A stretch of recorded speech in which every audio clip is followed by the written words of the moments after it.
ኢራን ከጠበቋት በላይ የሆነች አይመስልም ወይ? በጣም ኢራንንማ አናንቀዋት ነበረ። አሜሪካና እስራኤል እንግዲህ በጣም የስለላ ነገር እንዳላቸው ይታወቃል። ያው በስለላ አቅማቸው በደንብ ይታወቃሉ። ግን ኢራንን በዚህ ልክ አልገመቷት። በዚህ ልክ አልገመቷትም የሚያሰኘው አንድ ነገር ልንገራችሁ። ኢራን በጣም አሁን 12 ቀን ሞልቶታል አይደል? ይሄ ጦርነት ዛሬ በዚህ 12 ቀን ውስጥ ይሄ 12 ቀን ማለት ባለፈው ኢራንና እስራኤል በነበራቸው ጦርነት ላይ በቃ ዛሬ ነበር ጦርነቱ ያለው። የ12 ቀን ጦርነት ነው የሚባለው። ይሄ ጦርነት ዛሬ 12ኛው ቀን ነው። በዚህ 12 ቀን ውስጥ ቅድም ይሄንን ላይቭ ይዤላችሁ እንደምመጣ አሳስብ አንድ እያየሁት የነበረ መረጃ አለ እና ኢራን ያሳካችው በጣም የሚገርም በጣም የሚያስደንቅ አንድ ነገር አለ። አሜሪካ ታድ የሚባለው የጸረ አየር ላይ መከላከያ ቴክኖሎጂ ዓለማችን ላይ 8 ነው ያላት በቁጥር የታድ ባትሪዎች ማለት ሚሳኤሉን የሚያስወነጭፈው ኮምፖነንት ማለት ነው። 8 ናቸው ያሉት። በጣም ኤክስፔንሲቭ በጣም ውድ ቴክኖሎጂ ነው። አሁን ዓለም ላይ አለ የሚባል ነው። ከዛ ውስጥ 2ቱ እስራኤል ውስጥ ነው ያለው። አንዱ እንትን ያለው ደቡብ ኮሪያ ግን መጥቷል። ባይዘው የተወሰነ ፓርቱ መጥቷል። የኛውን ጉዳይ ነግራችኋለሁ። አንዱ ደቡብ ኮሪያ ነበር። አንደኛው ጓም ደሴቶች የሚባል አለ በዚህ በኢንዶ ፓሲፊክ ቀጠና ላይ። ሌሎቹ 3ቱ ደግሞ ከጓም ደሴት ውጭ ባለ የኢንዶ ፓሲፊክ ቀጠና ላይ ነው ያሉ እና እነዚህ የአሜሪካ የጸረ አየር ላይ ጥቃት መከላከያ ቴክኖሎጂዎች በራዳርና በሳተላይት ነው የሚሰሩት። እነዚህ ራዳርና ሳተላይቶች የት እንዳሉ ታውቃላችሁ? በጣም በሚገርማችሁ ሁኔታ አንደኛው ሳውዲ አረቢያ ነው ያለው። አንደኛው ሳውዲ አረቢያ፣ ኩዌትና ባህሬን መሰለኝ። አይ የግድ ሪፈር ማድረግ አለብኝ እንዳልሳሳትባችሁ። አንዴ ጠብቁኝ ትንሽ።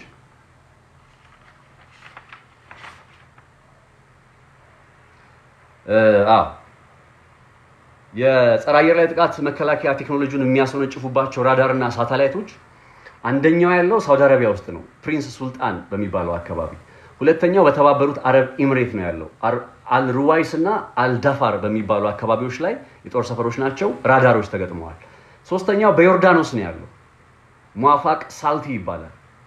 እና ኢራን ባለፉት 12 ቀናት ውስጥ እነዚህ 3ቱን ሳውዲ አረቢያ፣ የተባበሩት አረብ ኤሚሬት እና ዮርዳኖስ ውስጥ ያሉትን እነዚህን የራዳርና የሳተላይት ቴክኖሎጂዎች ያነጣጠረ ጥቃት ሰንዝራ 4ቱ ላይ ጉዳት አድርሳለች። የሚገርማችሁ 4ቱ ላይ ጉዳት አድርሳለች ማለት ምን ማለት ነው?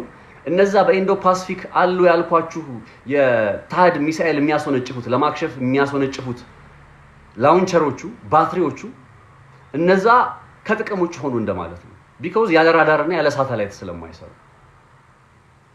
አሁን ይህንን ስል የኢራን ደጋፊ ምናምን ከመሰልኳችሁ የራሳችሁ ጉዳይ። እውነት ነው፣ ይሄ ፋክት ነው።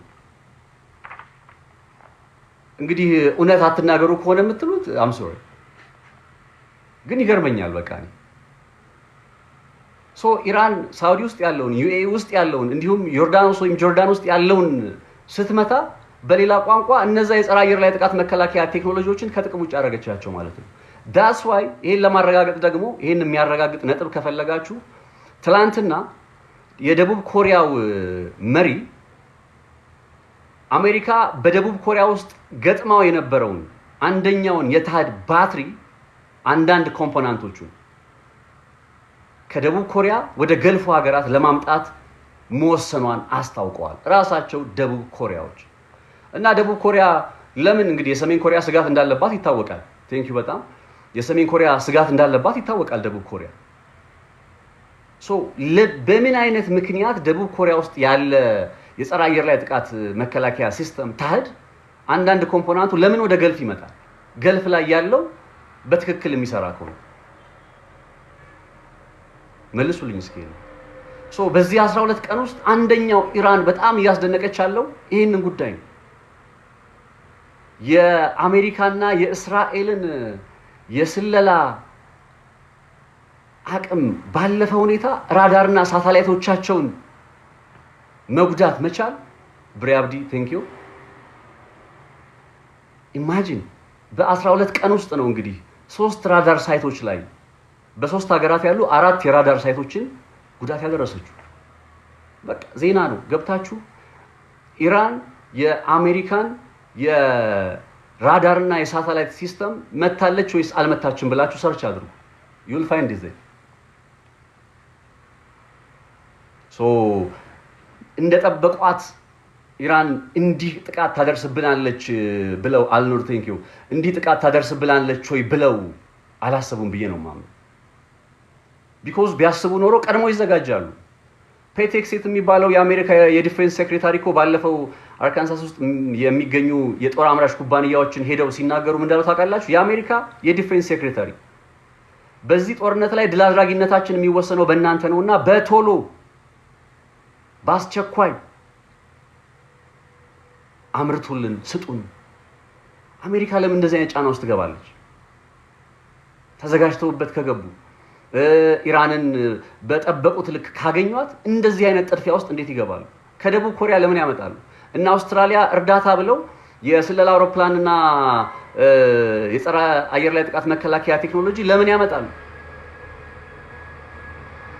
ስለዚህ በትክክል ኢራን ካሰቧት በላይ ሆናባቸዋለች አንድና ሁለት የለውም ስለዚህ እኛውን ጥያቄ እዚህ ጋር ቋጫዋለሁ ማለት ነው ሌላ ጥያቄ ይቀበላለሁ እኛው እስከዛ ድረስ እናንተ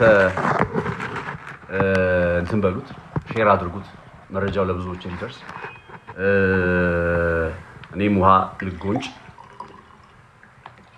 ጥያቄ አንድ ቀበላለሁ እኛውን ቴንክ ዩ በጣም ቀይ ባህር ለመያዝ ለኢትዮጵያ አሁን ጥሩ ጊዜ አይመስልም ወይ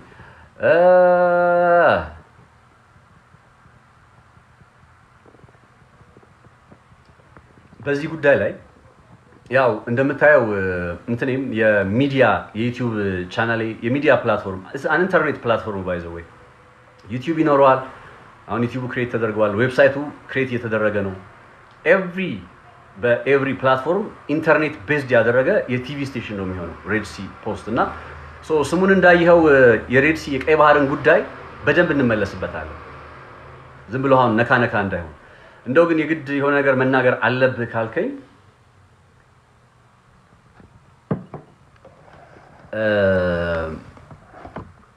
ያው ኦፖርቹኒቲዎች የሀገርን ብሔራዊ ጥቅም እስካልጎዱ ድረስ መጠቀም አለብን የሀገርን ብሔራዊ ጥቅም እና አንድ ማወቅ ያለባችሁ በዚህ ጉዳይ ላይ የኢትዮጵያን ጉዳይ ሲሰራ ከብሔራዊ ጥቅም አንፃር ጉዳይ ነው ከብሔራዊ ጥቅም አንፃር የመካከለኛው ምስራቅ ጉዳዮችን ሲሰራ ብሔራዊ ጥቅም የለንም መካከለኛው ምስራቅ ላይ አይ ሚን ስትራቴጂካዊ ጥቅም ሊኖረን ይችላል ሶ የኢትዮጵያን ጉዳይ ሞር ብዙም ይሄ ከቀይ ባህር ጋር ይለያያል ማለት ከመካከለኛው ምስራቅ ጋር ምንም ግንኙነት የለውም ሳይሆን ብዙ አጋር ሀገራትም እዛ ስላሉ እነ ዩኤኢ እነ ሳውዲ እዛ ያለውን ቀጠና በተመለከተ ማቀርባቸው መረጃዎች ሞር ፎከስ የሚያደርጉት ኢንጀስቲስ ላይ ሂዩማኒቲ ወይም ሰብአዊነት ላይ ዓለም አቀፍ መርሆች ላይ የመሳሰሉት ላይ የኢትዮጵያን ጉዳይ በጠይቀኝ ግን እነዚህ ጉዳዮች ታሳቢ ላደርግ ይችላል የኢትዮጵያን ከብሔራዊ ጥቅም በጣም ናሽናሊስት ነኝ ባይዘው በሀገሬ ጉዳይ በኢትዮጵያ የወደብ ጥያቄ ጉዳይ በኢትዮጵያ የታላቁ የኢትዮጵያ ህዳሴ ግድብ ጉዳይ በመሳሰሉት በጣም ናሽናሊስት ሶ በደንብ እንመለስበታለን የቀይ ባህርን ጉዳይ ይሄን አጋጣሚ መጠቀም አለባት ወይ አጋጣሚ ከተገኘ መጠቀም ነው ምንም አንድና ሁለት የለው በስህተት ወደብ አልባ እንደሆነ ይታወቃል ወደብ የምናገኝበት መንገድ ከመጣና ከተገኘ why not ሶ አቋሚ እንደዛ ነው የፖለቲካው መንሱር አብዱል ቀኒ ቴንክ ዩ በጣም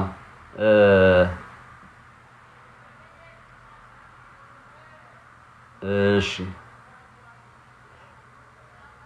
አሜሪካ ምን ስለሆነሽ ነው የኢራንንም የቬንዙዌላንም ነዳጅ ወስዳለው የምትለው በጣም አሪፍ ጥያቄ ባይዘው በጣም አሪፍ ጥያቄ ምክንያቱም አንድ ኢራንንና ቬንዙዌላን አይመሳሰሉ ግን የሚያመሳሰላቸው አንድ ነገር ልንገራችሁ ከጦርነቱ በፊት ማድሮ ከመያዛቸው በፊት በነበረው ዓለም ውስጥ ቬንዙዌላ ነዳጇን የነዳጅ ሀብቷን ናሽናላይዝ አድርጋለች።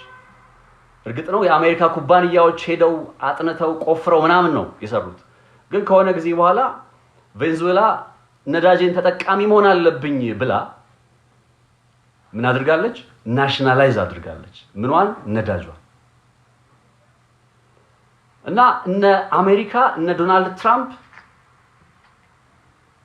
ይሄ ማዱሮ የሚባለው አስተዳደር የኒኮላስ ማዱሮ አስተዳደር የአሜሪካ ኩባንያዎች ከነዳጅ ሀብቱ ላይ እንዳይጠቀሙ አድርጓቸው ቆይቷል።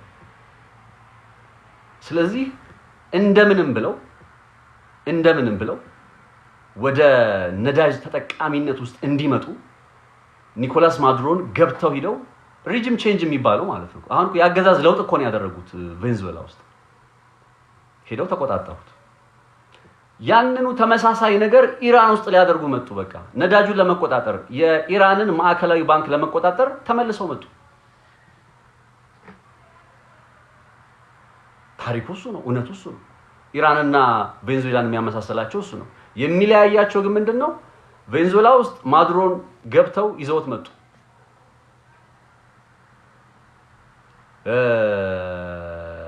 እንትን ውስጥ ግን ማለት ኢራን ውስጥ ግን አልሆነላቸው።